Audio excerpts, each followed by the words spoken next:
राजस्थान सरकार द्वारा 19 फरवरी को राजस्थान का बजट पेश किया जाना है, जिसको लेकर अलग अलग वर्गों में अलग अलग उम्मीदें बनी हुई हैं।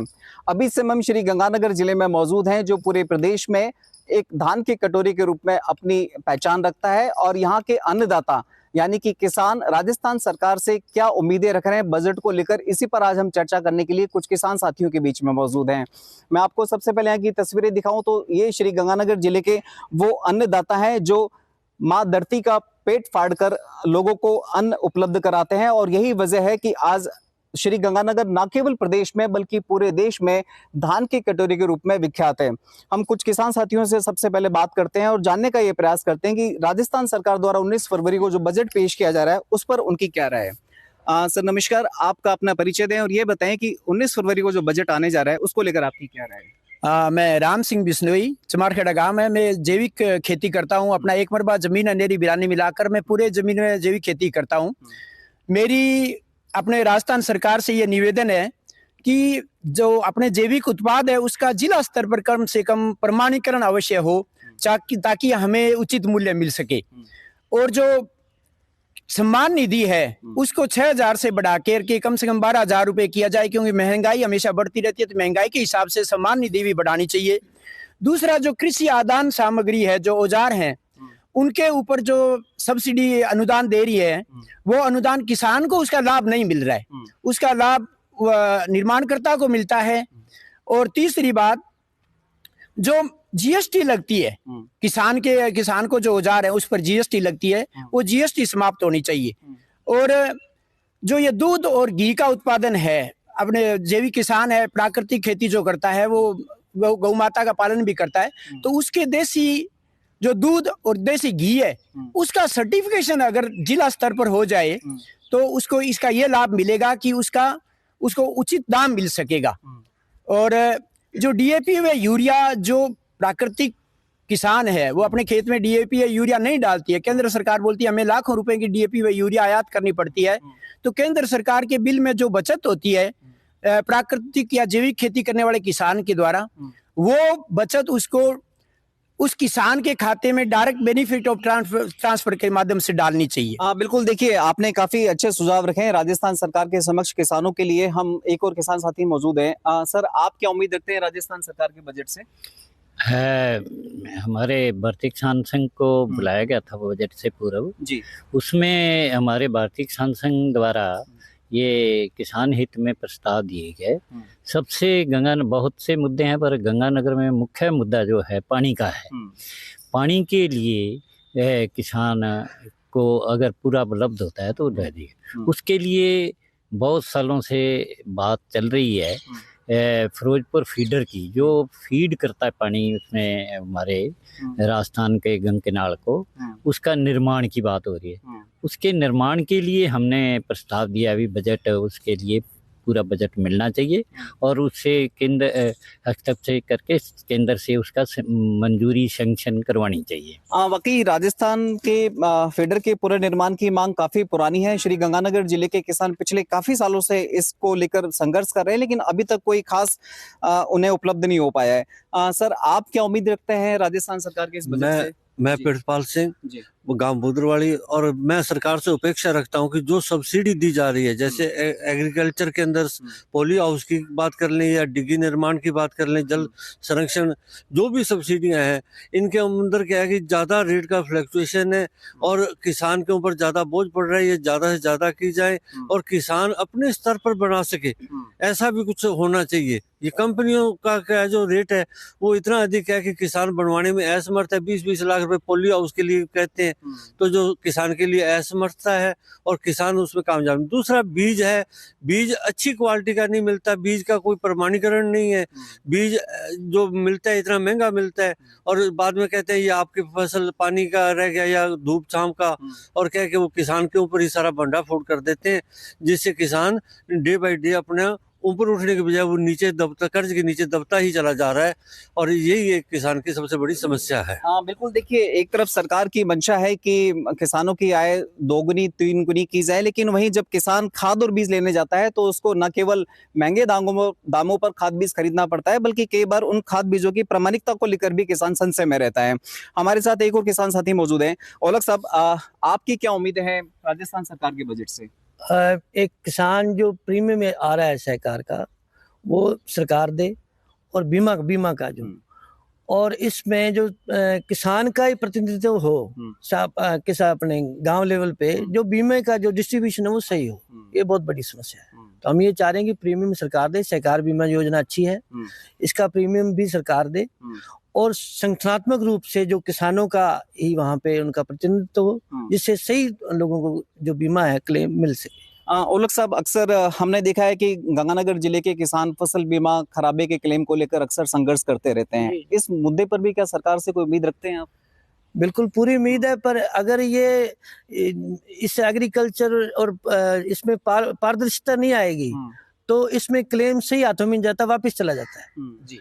तो इसका ये, अगर यही हम कह रहे हैं कि प्रीमियम अगर वो किसानों का उसमें प्रतिनिधित्व हो जाए तो सारे किसान को पता होगी कि इसका बीमा कितना आ रहा है, कि आधों को तो पता ही नहीं कि क्या बीमा आ रहा है क्या नहीं आ रहा।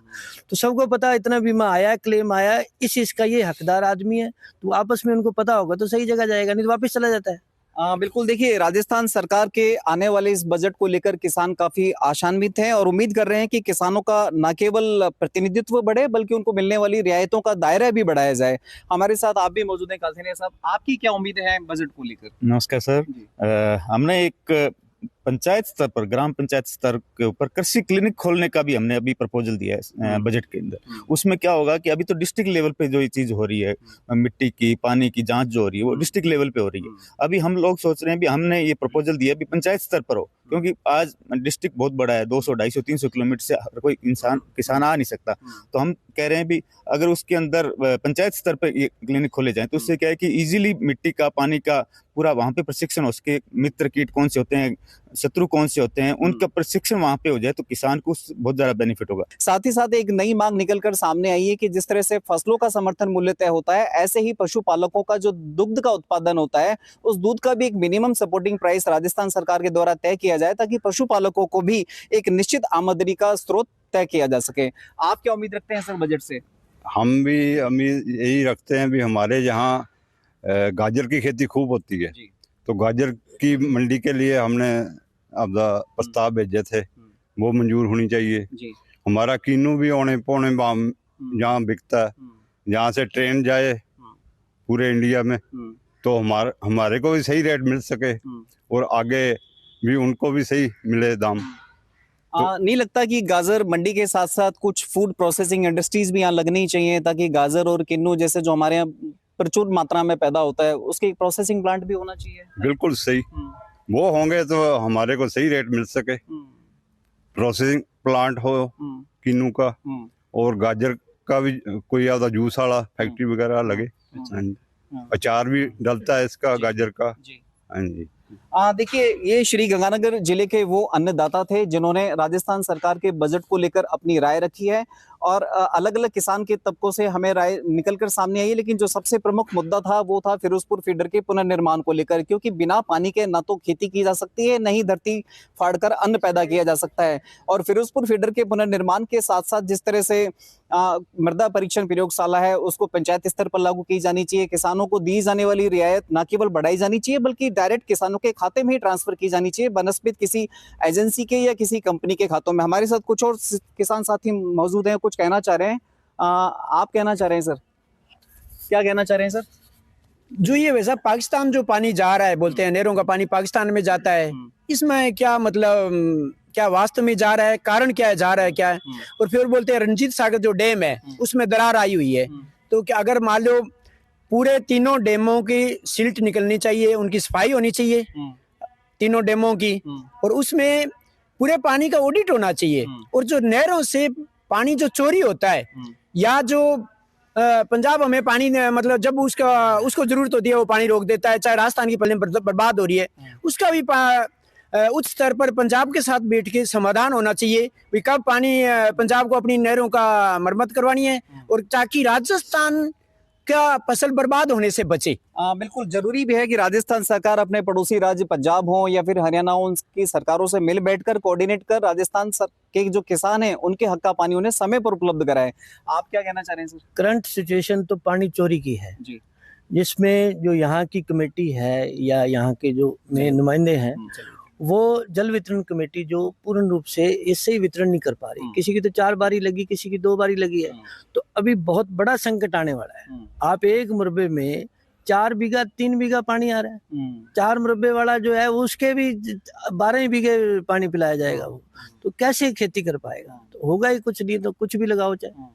इस तरह से ये पानी, इस कमेटी को भंग किया जाए और सरकार की जो है जिम्मेदारी तय की जाए, अफसरों की जिम्मेदारी तय की जाए, तो वितरण जितना पानी आता है वो सही ढंग से बन पाए, ये जरूरी है। बिल्कुल सर, बहुत बहुत शुक्रिया। आप भी कुछ कहना चाह रहे हैं सर? जी, हमारा एक सुझाव और बजट में था जी, पानी के लिए। जी, भाई जब ये पंजाब है, पानी बारिश के टाइम ज़्यादा पानी देता है, तो अगर जो ये नरेगा है इसको किसानी से जोड़ा जाए और फार्म पाउंड बनाने की स्वीकृति पहले भी वसुंधरा सरकार में भी हुई थी, तो फार्म पाउंड बनाए जाएं ताकि हर किसान के स्टोरेज हो। तो उसमें जब पानी फालतू आता, बारिश में पानी लगा रहा है, तो उस टाइम स्टोर तो कर ले और जब जरूरत हो तब पानी उसकी इकट्ठा कर ले। तो ये भी एक हमने सुझाव गवर्नमेंट को दिया भी फार्म पाउंड नरेगा के थ्रू ऐसे बनने चाहिए। हर किसान के कम से कम बर्तन होना चाहिए जो पानी इकट्ठा कर सके। तो ये बड़ी समस्या है। जी सर। तो ये थे श्री गंगानगर जिले के वो अन्नदाता जिन्होंने मुख्यमंत्री भजन लाल शर्मा के समक्ष बजट पूर्व संवाद में यहाँ के किसानों के मुद्दों को प्रमुखता से रखा और उम्मीद जता रहे हैं कि राजस्थान सरकार के द्वारा जो 19 फरवरी को बजट पेश किया जाने वाला है उसमें इन प्रमुख मुद्दों पर राजस्थान सरकार कुछ न कुछ पॉजिटिव रूप से घोषणा करेगी। बात करें यहाँ के मुद्दों की तो फिरोजपुर फीडर का पुनर्निर्माण तो है ही है, साथ ही साथ में खाद बीज की सस्ती दरों पर और प्रमाणिक खाद बीजों की उपलब्धता भी सुनिश्चित करना यहाँ के किसान राजस्थान सरकार से अपेक्षा करते हैं। साथ ही साथ इस बार चूंकि किसानों ने एक मांग और नई उठाई है कि दूध का भी एक मिनिमम सपोर्टिंग प्राइस होना चाहिए ताकि पशुपालकों को भी उसकी आमदनी का एक जो स्रोत है वो सुनिश्चित किया जा सके। साथ ही साथ चूंकि किसान यहाँ पर साधुवाली में गाजर और किन्नू का प्रचुर मात्रा में उत्पादन करता है जो न केवल देश में बल्कि पूरे दुनिया भर में एक्सपोर्ट होता है, तो ऐसे में एग्रीकल्चर बेस्ड इंडस्ट्रीज का भी यहाँ पर डेवलप किया जाना चाहिए ताकि न केवल किसानों को उनकी उपज का उचित दाम मिले बल्कि यहाँ के अन्य लोगों को, बेरोजगार युवाओं को एक रोजगार भी मिल सके। अब देखना यह होगा कि राजस्थान सरकार द्वारा 19 फरवरी को पेश किए जाने वाले इस बजट में राजस्थान सरकार श्री गंगानगर जिले के किसानों की उम्मीदों पर कितना खरा उतर पाती है। अशोक शर्मा, न्यूज़ 18 श्री गंगानगर।